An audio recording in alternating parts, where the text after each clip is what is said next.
चारदीवारी में बनता है नई पीढ़ी का भविष्य। संस्कार युक्त और रोजगार मुखी शिक्षा प्रदान करना सरकार का है मूल उद्देश्य। कृषि मंत्री ने वार्षिक समारोह में उत्कृष्ट बच्चों को किया सम्मानित। नमस्कार, आप देख रहे हैं आरके हिमाचल न्यूज। मैं रमन राणा हाजिर हूं दिन भर के कुछ ताजा अपडेट के साथ। कृषि एवं पशुपालन मंत्री चौधरी चंद्र कुमार ने ज्वाली स्कूल के वार्षिक पारितोषिक वितरण समारोह में बच्चों को सम्मानित करते हुए कहा कि गुणात्मक, संस्कार युक्त और रोजगार मुखी शिक्षा प्रदान करने के लिए सरकार कई प्रभावी कदम उठा रही है। कृषि मंत्री ने कहा कि शिक्षा क्षेत्र को और अधिक सुदृढ़ बनाने के लिए हिमाचल प्रदेश के सभी विद्यालयों में आगामी 70 से पहली 2 कक्षाओं में अंग्रेजी मीडियम में शिक्षा आरंभ की जाएगी। उन्होंने कहा कि ये निर्णय छात्रों को आगे बढ़ाने में सक्षम बनाने तथा शिक्षा के स्तर को और बेहतर बनाने में मील का पत्थर साबित होगा। उन्होंने कहा कि ग्रामीण परिवेश के बच्चों को उच्च स्तर की आधुनिक शिक्षा व्यवस्था उपलब्ध करवाने के लिए प्रदेश के प्रत्येक विधानसभा क्षेत्र में Rajiv Gandhi model day boarding school खोलने के लिए जमीनी स्तर पर कार्य शुरू कर दिया गया है। उन्होंने बताया कि ज्वाली विधानसभा क्षेत्र के तहत ठंगर में इस स्कूल के निर्माण के लिए 101 कनाल भूमि चयनित की गई है, जिसके लिए धनराशि का भी प्रावधान कर दिया गया है। कृषि मंत्री ने कहा कि राज्य सरकार प्रदेश में नए स्कूल खोलने के बजाय पहले से चल रहे स्कूलों में अध्यापकों, पुस्तकालयों, लैब सुविधा एवं अच्छे भवनों तथा खेल मैदानों जैसी सभी जरूरी सुविधाएं मुहैया करवाने के लिए विशेष तौर पर कार्य कर रही है। उन्होंने बताया कि ज्वाली कॉलेज के नए भवन के निर्माण के लिए भूमि का चयन कर लिया गया है, जिसका कार्य शीघ्र ही आरंभ कर दिया जाएगा। उन्होंने बच्चों से कहा कि वे नशे से दूर रहकर सही दिशा में अपनी ऊर्जा का दोहन करें और निर्धारित लक्ष्य की प्राप्ति तक नियमित परिश्रम करते रहें। इस मौके पर बच्चों द्वारा भव्य मार्च पास्ट तथा सांस्कृतिक कार्यक्रम भी प्रस्तुत किए गए। कृषि मंत्री ने विभिन्न गतिविधियों में अव्वल रहने वाले बच्चों को सांस्कृतिक कार्यक्रम प्रस्तुत करने वाले प्रतिभागियों को भी स्मृति चिन्ह देकर सम्मानित किया। इससे पहले स्कूल के प्रिंसिपल प्रभात चंद व स्कूल स्टाफ ने कृषि मंत्री को शाल, टोपी व भगवान श्री कृष्ण की मूर्ति देकर सम्मानित भी किया। इस मौके पर नगर परिषद के अध्यक्ष राजेंद्र राजू, आईएमसी के अध्यक्ष मनु शर्मा, स्कूल के प्रिंसिपल प्रभात चंद, एसएमसी प्रधान राकेश शर्मा, बिजली बोर्ड अधिशांसी अभियंता आदर्श शर्मा, लोक निर्माण विभाग अधिशांसी अभियंता मनोहर लाल शर्मा, जल शक्ति विभाग अधिशांसी अभियंता अजय शर्मा, डिग्री कॉलेज के प्रिंसिपल डीके शर्मा, जिला कांग्रेस कमेटी के उपाध्यक्ष बशीर मोहम्मद, कांग्रेस पार्टी के महासचिव सुरेंद्र शिंदा तथा पंचायत प्रतिनिधियों सहित अन्य स्कूलों के प्रधानाचार्य, शिक्षक तथा बच्चों के अभिभावक भी मौजूद रहे। पत्रकार बंधु और यहाँ के स्थानीय निवासी और प्यारे बच्चों, आज सीनियर सेकेंडरी स्कूल के वार्षिक जो हमारा प्राइज डिस्ट्रीब्यूशन है, पारितोषिक समारोह में आप सब लोगों का जहाँ स्वागत है, अभिनंदन है।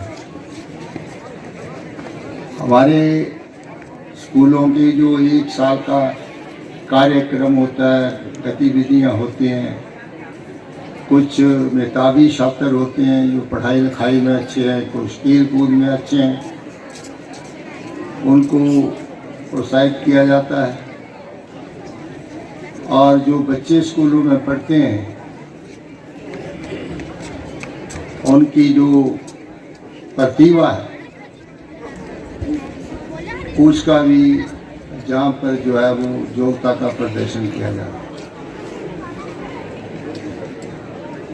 महात्मा गांधी ने कहा था कि bye education I mean drawing out of the best from mind, body and spirit. भाई एम.के. गांधी, महात्मा गांधी कहते थे कि बच्चों की जो प्रवृत्ति है, सोच है, उसका शारीरिक मानसिक विकास तभी अच्छा है जब उनकी सेहत अच्छी है। तभी उसने कहा कि bye education I mean drawing out of the best from mind, body and spirit. और ये हमारी प्रयोगशालाएं हैं, ये हमारी नर्सरियाँ हैं, जहाँ से हम अच्छे सिटीजन पैदा करते हैं। ये डेमोक्रेटिक नर्सरीज हैं, ये किसी विशेष विचारधारा की नर्सरियाँ नहीं। यहाँ इन स्कूलों में हर मजहब, हर कौम, हर धर्म के बच्चे पढ़ते हैं और ये एक गुलदस्ता है जिसमें भांति भांति के फूल, और यहीं से पढ़ करके आगे जा करके इंसान सोसाइटी को आगे जा करके इंसान जो है वो अपने देश और प्रदेश की सेवा करता है। हमारे पास वो बच्चे आते हैं जो भिन्न भिन्न बैकग्राउंड्स के बच्चे होंगे। कोई गरीब परिवार से बच्चा होगा, कोई सामान्य वर्ग का बच्चा होगा, कोई अच्छे परिवार का बच्चा होगा। इसलिए हमारी जो टीचिंग टेक्नोलॉजी है उसको भी उसी स्तर के ऊपर जो है वो हम बच्चों को तैयार करते हैं। अगर कोई बड़े इंस्टीट्यूशन हो जैसे IIT है, IIM है, इंडियन इंस्टीट्यूट ऑफ टेक्नोलॉजी, और दूसरे इंस्टीट्यूशन में जो बच्चे जाते हैं उनका IQ जो है वो आम बच्चों से थोड़ा ऊपर होता है और वो उन इंस्टीट्यूशंस में जाते हैं अच्छे इंजीनियर के रूप में, डॉक्टर्स के रूप में।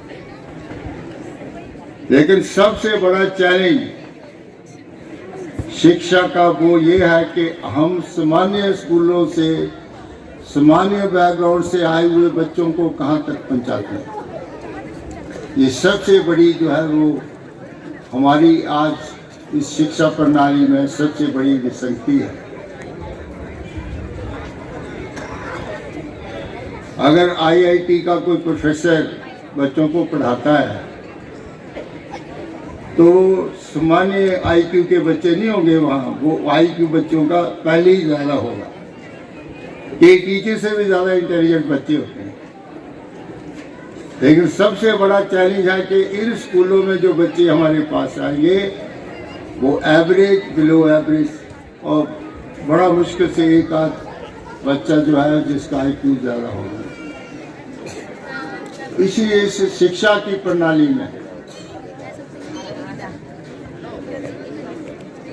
बड़े सुधार की जरूरत है, क्योंकि जब कॉन्स्टिट्यूशन बनाया गया तो उस वक्त शिक्षा को डायरेक्टिव प्रिंसिपल में रखा गया और स्टेटों का जो है इसमें रखा गया कि शिक्षा की प्रणाली को स्टेट्स देखेंगे।